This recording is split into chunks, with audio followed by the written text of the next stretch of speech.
Hey everyone, welcome back to Corporate Decoder, the place where we try to make sense of the financial world. And today we're diving into a report that dropped on the 22nd of January 2026 from a familiar name, the Bank of New York Mellon Corporation, or as many know them, BNY Mellon. So grab your coffee because we're about to decode this filing and see what is really going on behind the scenes. Before we dive in, if you love getting these straightforward breakdowns of what companies are up to, make sure you hit that subscribe button and ring the bell. Also, if you want to chat more about these filings and connect with other finance enthusiasts, our Discord server is linked in the description below, so come join the party. Now, this report isn't a full quarterly update, but it is still packed with important information. Think of it as a special announcement from BNY Mellon. What is really the headline here is the issuance of new debt. They've put out a significant amount of new notes to raise money, and this tells us a lot about their strategy and their view of the market. So BNY Mellon is a huge player in the financial world, providing financial services for the investment management and investment processing industries. Founded way back in 1784, they are one of the oldest banking institutions in the United States. They're involved in everything from custody services to asset management, making them a critical piece of the global financial infrastructure. The main story here is about new debt they've issued. Specifically, they've announced the issuance of two types of notes. We're talking about $1.25 billion worth of what they're calling 4.026% fixed rate to floating rate callable senior medium term notes, due in 2030. That is a mouthful. Let's break it down. Fixed to floating means the interest rate starts at a set percentage, 4.026%, and then after a certain period it will change based on market conditions, essentially becoming a floating rate. Callable means the company has the option to pay back these notes early if it is beneficial for them. And medium-term notes usually means they have a maturity somewhere between 3 to 10 years, which in this case is 2030, so about a 4-year term from when this report was filed. Alongside that, they've also issued $300 million of floating rate callable senior medium-term notes, also due in 2030. These are straightforward floating rate notes where the interest payments will adjust with the market from the get-go. So in total, they've raised $1.55 billion through these new notes. Why would a giant like BNY Mellon need to raise this kind of money? Well, companies issue debt for various reasons. It could be to fund operations, to make acquisitions, to refinance existing debt, or simply to have more capital on hand for flexibility. In this case, these notes were registered under a specific form called S-3, which is typically used by larger companies to quickly register securities they plan to offer and sell on a delayed basis. This suggests they were prepared to tap the market when an opportune moment arose. The fact that they're issuing both fixed and floating rate notes shows they're hedging their bets on future interest rate movements. They're locking in a certain rate for a portion of the debt, but also leaving room to benefit if rates were to fall. The filing also includes some supporting documents. You'll see an opinion from Sullivan and Cromwell LLP, a well-known law firm.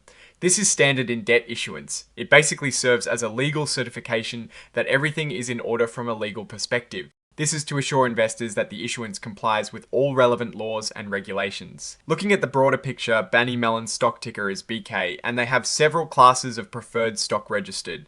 For instance, the 6.244% fixed to floating rate normal preferred capital securities of Mellon Capital IV traded under the symbol BK/P. They also have depository shares representing interests in Series K non-cumulative perpetual preferred stock traded. As BKPRK, these are different types of securities that allow the company to raise capital and provide different rights to investors. While this report doesn't detail their common stock performance directly, it is important to remember these preferred securities are part of their overall capital structure. So let's put on our Warren Buffett hat for a moment.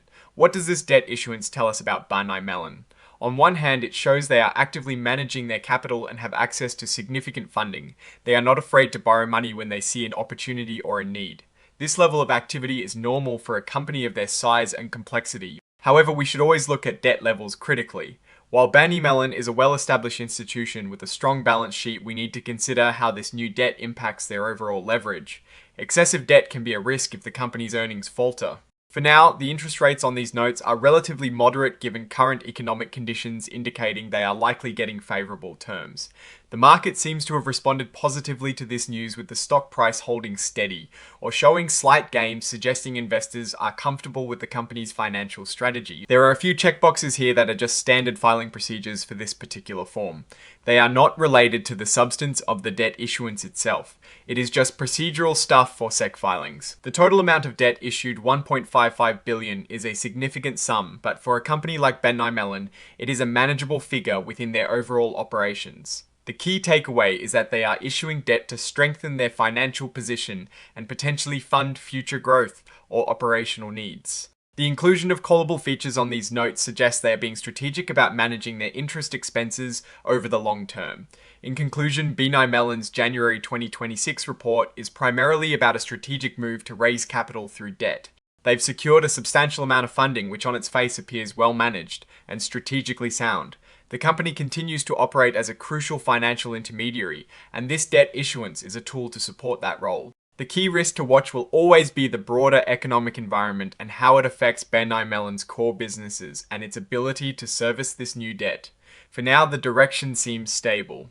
Alright, that is our breakdown of the Bank of New York Mellon Corporation's latest filing. What is your take on these numbers and what they signal for the company's future? Do you think this move is a sign of expansion or just routine financial management? Drop your thoughts in the comments. If this analysis was valuable, hitting that like button really helps, and subscribe for more deep dives. Don't forget to check out the Discord in the description. Thanks for watching. See you next time.